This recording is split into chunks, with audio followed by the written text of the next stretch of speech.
خوب اچھی طرح سمجھو, بار بار یہ مسئلہ میں بیان کر چکا ہوں. دیکھو ڈاکٹر اسرار رحمت اللہ علیہ کی جو پیش گوئیاں ہیں, گریٹر اسرائیل بنے گا, یہ عراق, شام, اردن, سعودی عرب کا کچھ شمالی علاقہ, ترکی کا جنوبی علاقہ, مصر کا صحرائے سینا, اور اس کے ساتھ ہی جو بہترین اس کا زرخیز ترین علاقہ ڈیلٹا آف نائل, یہ سب یہودیوں کے قبضے میں جائیں گے. یہ پیش گوئیاں ایک اندازہ ہوتی ہیں, صحیح بھی ہو سکتی ہیں, غلط بھی ہو سکتی ہیں. ان پر ایسے ایمان مت لے کے آؤ جیسے ہم قرآن و سنت پہ ایمان لاتے ہیں. میں بھی ایک اندازے سے بات کر سکتا ہوں کہ یہ ہو جائے گا, یہ ہو جائے گا, لیکن وہ نہیں ہوتا. بعض دفعہ ہو بھی جاتا ہے, بعض دفعہ نہیں بھی ہوتا. تو بعض باتیں ڈاکٹر اسرار نے کی تھی وہ نہیں ہوئی پوری, وہ انہوں نے کی تھی لیکن نہیں ہوئی پوری. بعض کی ہیں جو ہو گئی پوری. تو انسان کو انسان رہنے دو, اس کو پیغمبر بنا کے, بزرگ ایسا بزرگ بنا کے کہ وہ پیش گوئیاں کر رہے ہوتی چلی آ رہی ہیں, یہ مت کرو یہ کام. لوگ کہتے ہیں وہ تو حدیثوں سے پیش گوئیاں کر رہے ہیں. حدیث سے پیش گوئی ممکن ہی نہیں ہے, کیونکہ حدیثوں میں کسی چیز کا ٹائم مینشن نہیں کیا گیا ہے. اور یہ میں اپنی طرف سے نہیں کہہ رہا, یہ پہلے لکھ چکے ہیں علماء اور محدثین. چونکہ تاریخ میں دیکھا ہے علماء محدثین نے کہ حدیثوں سے لوگ تانے بانے ملا کے ایک پریڈکشن کرتے ہیں, ایک پیش گوئی کرتے ہیں, اور پھر اس کے حساب سے ماحول بنانا شروع کر دیتے ہیں, حالانکہ حدیث میں اس کا وہ ٹائم مینشن نہیں ہوتا. اور پھر یا تو اس کے نام پہ کوئی فساد پھیلا دیتے ہیں, یا پھر سادہ لوگ جب دیکھتے ہیں کہ یہ ہونے والا تھا لیکن ہوا نہیں, تو ان کا حدیثوں سے ایمان اڑ جاتا ہے. تو اس لیے یہ جو بھی اس طرح کے اسکالرز گزرے ہیں, یہ ہیں اسکالرز ہی, ان کی بات کو پتھر پہ لکیر سمجھ لینا. اس کی مثال ایسے جیسے ڈاکٹر اسرار نے پیش گوئی کی تھی کہ گریٹسٹ اسرائیل بنے گا,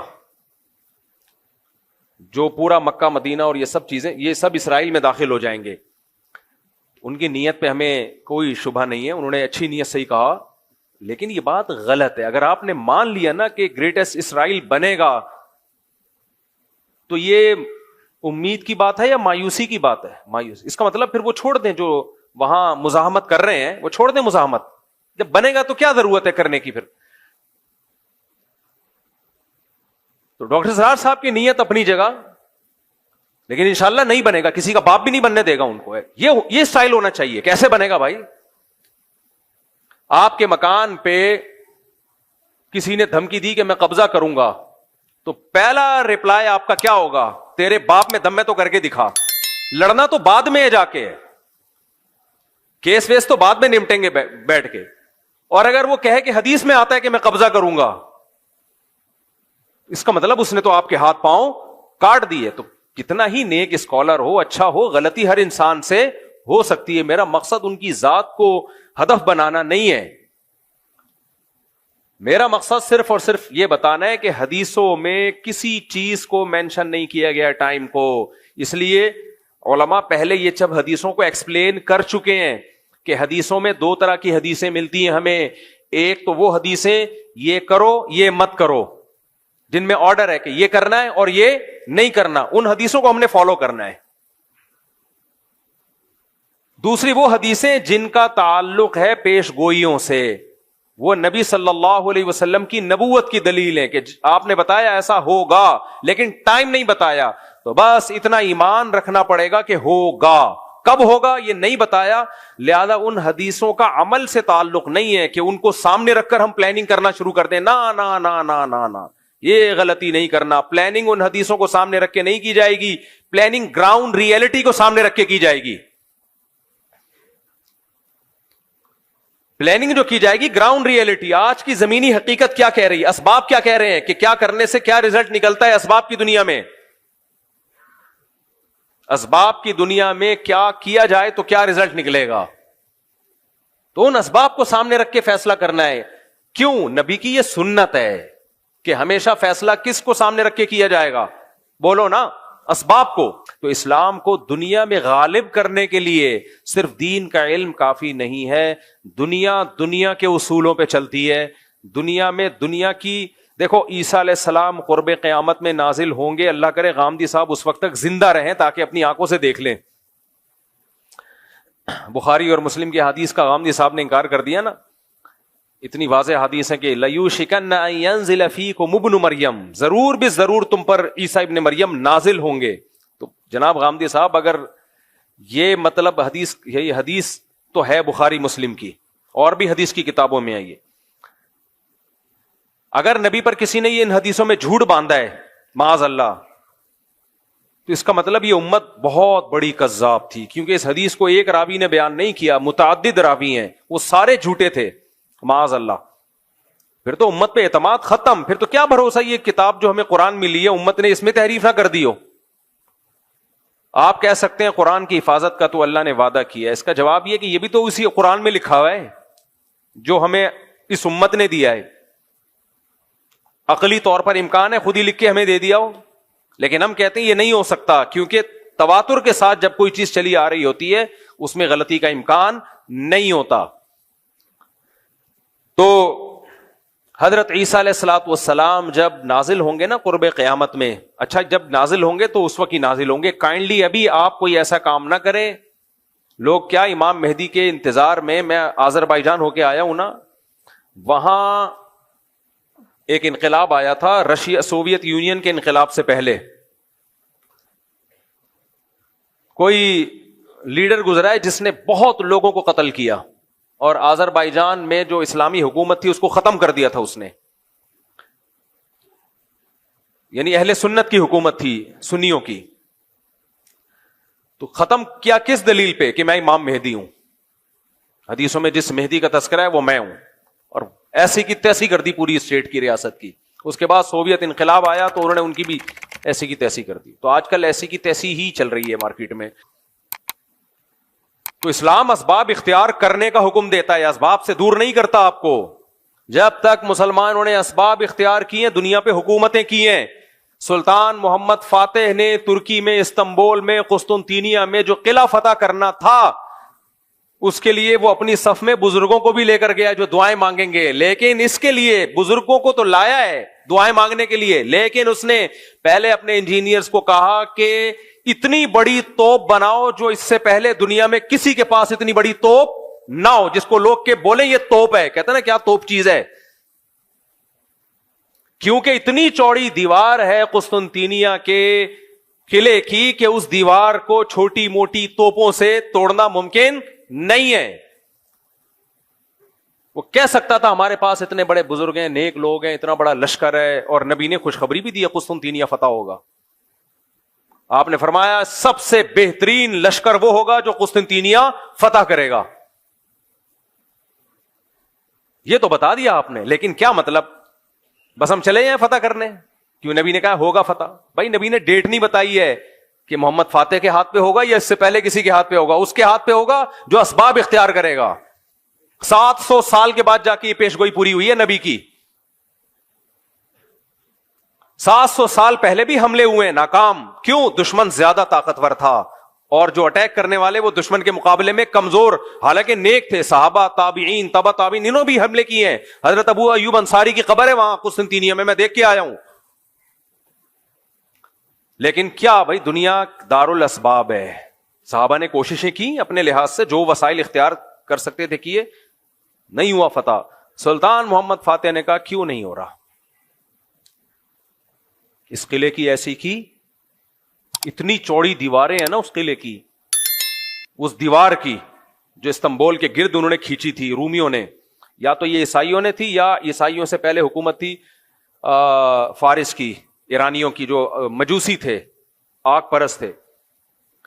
اب اس میں دونوں قول ملتے ہیں ہمیں، مجھے پوری تحقیق نہیں ہے کہ یا تو یہ مجوسیوں نے بنائی تھی پہلے آگ پرست. دو ہی بڑی سپر پاور گزری ہے نا بھائی، ایک ایرانیوں کی گزری ہے اور ایک مسیحی.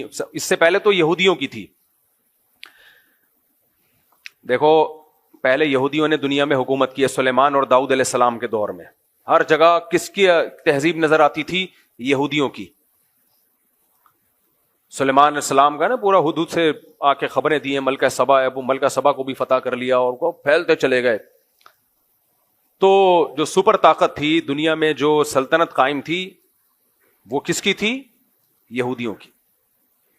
اس سے پہلے کی تاریخ میں نہیں جا رہا، اس سے پہلے بھی بہت لوگوں نے دنیا میں حکومتیں کی ہیں. تو ماضی قریب کی بات میں کر رہا ہوں. اس کے بعد اللہ نے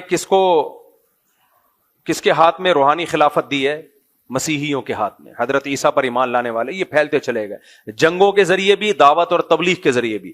کچھ علاقوں کو تو عیسائیوں نے تلوار کے زور سے فتح کیا, کچھ ایسے تھے جو خود بخود پوری اسٹیٹس مسیحی مذہب میں داخل ہو گئیں کیونکہ اس میں اٹریکشن تھی.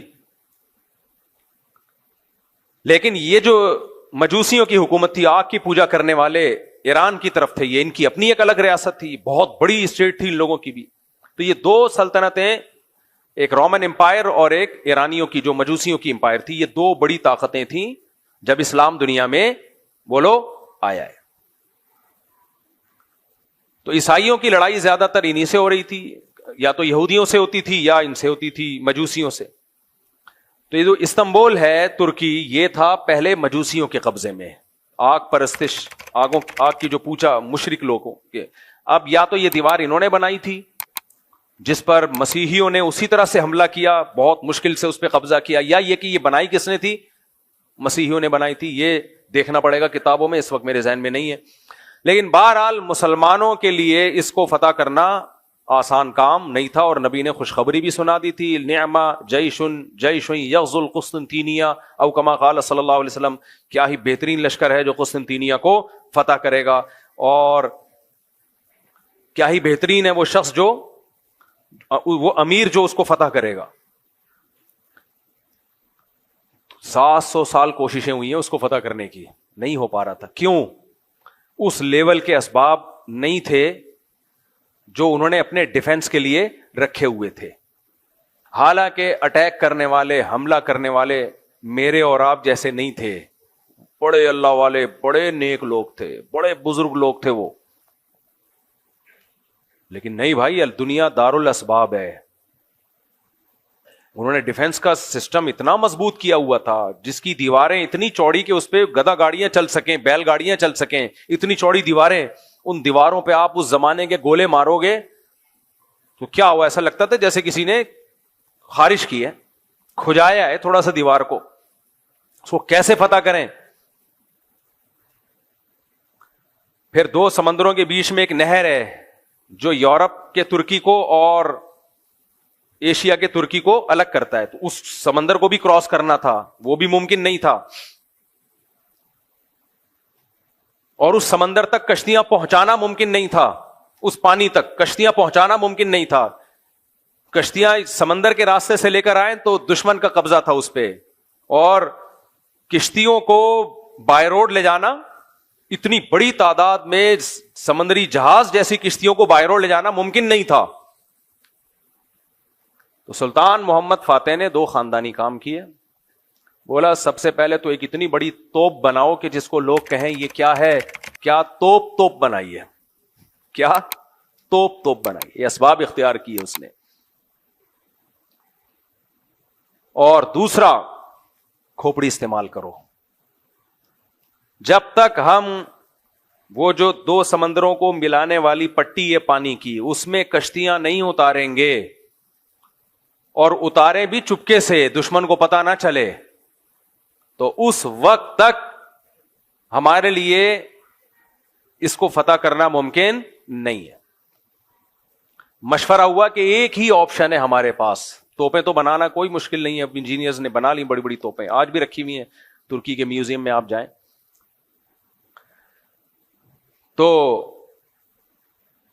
سب سے بڑا مسئلہ یہ ہے کہ خشکی کو پار کر کے پانی میں کشتیاں کیسے اتاری جائیں, جہاں مجاہدین کو بٹھا کے شہر کے اندر بھیجا جائے تاکہ وہ پیچھے سے بھی اٹیک کریں. 2 بڑے چیلنج تھے. نمبر 1 کشتیاں وہاں تک پہنچانا, نمبر 2 چپکے سے پہنچانا, کیونکہ دشمن دیکھ لے گا, وہ مارے گا.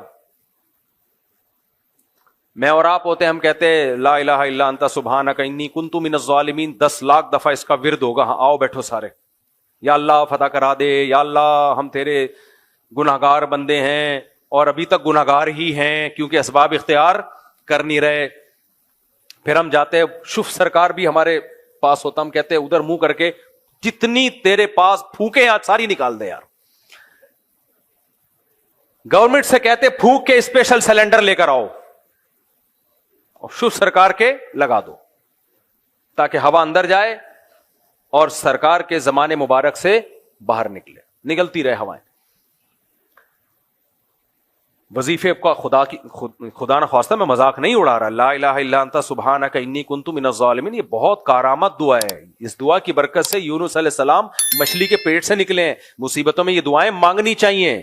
یہ وظیفہ پڑھ سکتے ہیں، پڑھنا چاہیے، لیکن پہلے کام تو پورا کرو بھائی.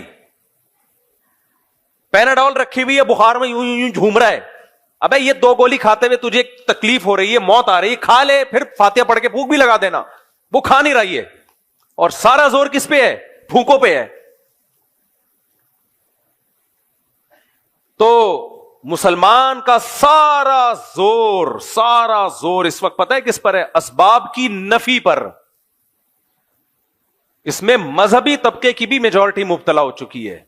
ہمارے فرمایا کرتے تھے، یہ مفتی رشید احمد صاحب رحمہ اللہ کی جان کو جب خطرہ ہوا تو گارڈ رکھے حضرت نے، بڑے زبردست گارڈ رکھے تھے حضرت نے نا. اور حضرت کے شاگرد چونکہ مخلص تھے، انہوں نے کہا کہ ہم آپ کو بغیر گارڈ کے چھوڑیں گے نہیں. آج کل شاگردی مروا دیتے ہیں کہ حضرت آپ کا تو اللہ سے تعلق اتنا زبردست ہے، آپ کو تو کسی کا باپ بھی نہیں بم سے اڑا سکتا. پہلے ہمارے سینے پہ گولی آئے گی پھر آپ کے آئے گی. آ تو گئی نا، بھلے تیرے کے بعد ہی آئی لیکن آ تو گئی نا حضرت جی کے. تو حضرت نے تو کم رکھے تھے گارڈ. حضرت کے شاگرد چونکہ حضرت سے محبت کرتے تھے، انہوں نے کہا یہ اتنے کافی نہیں ہے. حضرت فرمایا کافی ہیں. فرمایا نہیں، اس کو بڑھائیں گے ہم. آپ کی سیکیورٹی آپ نہیں ہے، ہمارے ہاتھ میں. جب محبت ہوتی ہے نا انسان کو، آپ کو ابا سے محبت ہے، آپ کو پتا ہے کہ ابا کا بی پی ہائی ہوا ہے، یہ گولی کھائیں گے تو نارمل ہو جائیں گے. ابا کھا نہیں رہے تو آپ گن پوائنٹ پہ کھلاؤ گے ان کو گولی. اگر آپ کو محبت ہوگی، نہیں ہوگی تو آپ بولو گے چلو ابا کا مرنے کا پروگرام ہے. تو دیکھو اسلام میں زبردستی نہیں ہے، کسی چیز میں زبردستی نہیں ہے. نہیں بھائی، جس سے محبت ہوتی ہے آدمی کہتے ہیں اس کو بچاؤ. تو ہمارے حضرت کے شاگرد تھے، چونکہ وہ حضرت سے مخلص تھے. انہی دنوں میں مولانا یوسف الجھانوی شہید رحمۃ اللہ علیہ کو بھی بڑے خطرات تھے. تو وہ بےچارے کہیں بغیر گارڈ کے نکلے. کسی نے کنپٹی پہ، اتنے بڑے عالم، اتنے بڑے بزرگ، کیسا روحانی نورانی چہرہ، ایسے پرہیزگار. ہم نے ان سے جب بھی ملاقات کی ہے، کہتے ہیں نا کچھ لوگ نیک لوگ ہوتے ہیں جن کو دیکھ کے اللہ یاد آ جائے، وہ ان لوگوں میں سے تھے. اور علم کا سمندر، کیسے آرام سے بےچارے کہیں باہر نکلے، کسی آرام سے کسی نے گولی ماری اور نکل لیا. ہمارے حضرت کو اتنا غصہ آیا، حضرت نے فرمایا کہ ان کا قتل ان کے مریدوں کے ذمے ہے. حضرت تو جوش میں آ کے نا دیکھتے نہیں تھے. اتنا وہ شکر ہے اس وقت میڈیا نہیں تھا. فرمایا ان کے قاتل ان کے مرید ہیں. اتنا غصہ، وہ مریدوں نے قتل نہیں کیا تھا بیچارے. مطلب حضرت کا یہ تھا کہ جب ملکی حالات بھی آپ کو معلوم ہے تو آپ نے زبردستی سیکیورٹی کیوں نہیں دی ان کو؟ اگر وہ نہیں بھی لے رہے تو آپ کو اگر ان سے محبت تھی تو آپ نے زبردستی ان کی سیکیورٹی دینی چاہیے تھی. تو ہمارے یہاں بجائے سیکیورٹی دینے کے یا سیکیورٹی کے ساتھ تعاون کرنے کے، الٹا یہ اعتراض کہ ان پہ کو اللہ پہ توکل نہیں ہے، یہ گارڈ لے کے گھومتے ہیں. تو اس موقع پہ ہمارے حضرت نے فرمایا کہ جو ان کے مریدین ہیں نا، ان سے بولو اپنی دکانوں پہ تالے ڈالنا چھوڑ دو. رات کو دکانیں بغیر تالے کے چھوڑ کے چلے جایا کرو، آیت الکرسی پڑھا کرو اور پھونک مار کے جایا کرو اس پہ، ٹھیک ہے نا؟ تالا والا نہ لگاؤ. کہ اپنی دکانوں پہ جس میں انسان نہیں ہے، پیسہ پڑا ہوا ہے. پیسہ بھی کیا ہوگا، کچھ بسکٹ کے ڈبے رکھے ہوئے ہوں گے، کچھ شیمپو کی بوتلیں رکھی ہوئی ہوں گی، اس پر اتنے موٹے موٹے تالے ڈالتے ہیں. اور جو انسان ہے، جو ان کے پیر و مرشد ہیں، ان کی حفاظت کا کوئی لوگوں نے انتظام نہیں کیا. میں جانتا ہوں ان کے مرید بےچارے مخلص تھے، لیکن ٹرینڈ یہی چل رہا ہے نا آج کل کے دینداروں میں. ٹرینڈ یہ چل رہا ہے کہ حفاظت کی بالکل کوئی فکر، کوئی پرواہ نہیں ہے. ہماری مسجد میں جب سیکیورٹی کے مسائل کھڑے ہوئے نا تو کچھ لوگوں نے اعتراض کیا، یہ کیا، ادھر سے بھی تلاشی، ادھر سے بھی تلاشی. مجھے بہت زیادہ تنگ کرنا شروع کیا. مرغی پہ مسائل کھڑے ہوئے نا، یہ مرغیاں مفتی صاحب نے، میں نے ہٹا دی. میں نے کہا ایسی کی تیسی چھوڑو یار، جو چیز لوگوں میں بدگمانی کا ذریعہ بنی ہٹاؤ اس کو. ساری مرغیاں، حالانکہ کم سے کم بھی 2 سے 2.5 لاکھ روپے کا سیٹ اپ بنایا تھا میں نے، وہ سارے ضائع ہو گئے میرے. میں نے کہا ہٹا دو، کوئی مسئلہ نہیں. سیکورٹی پہ بھی یہ کہ وہاں سے آ رہے ہیں تلاشی، وہاں سے یہ کیا ہے، کوئی GHQ ہے یا کیا ہے، یہ کوئی بم لے کے آ رہے ہیں. میں نے ساتھیوں سے بولا کوئی کمپرومائز نہیں کرنا ہے، کسی بے وقوف اور احمق کی بات میں سے ذرا بھی متاثر نہیں ہونا.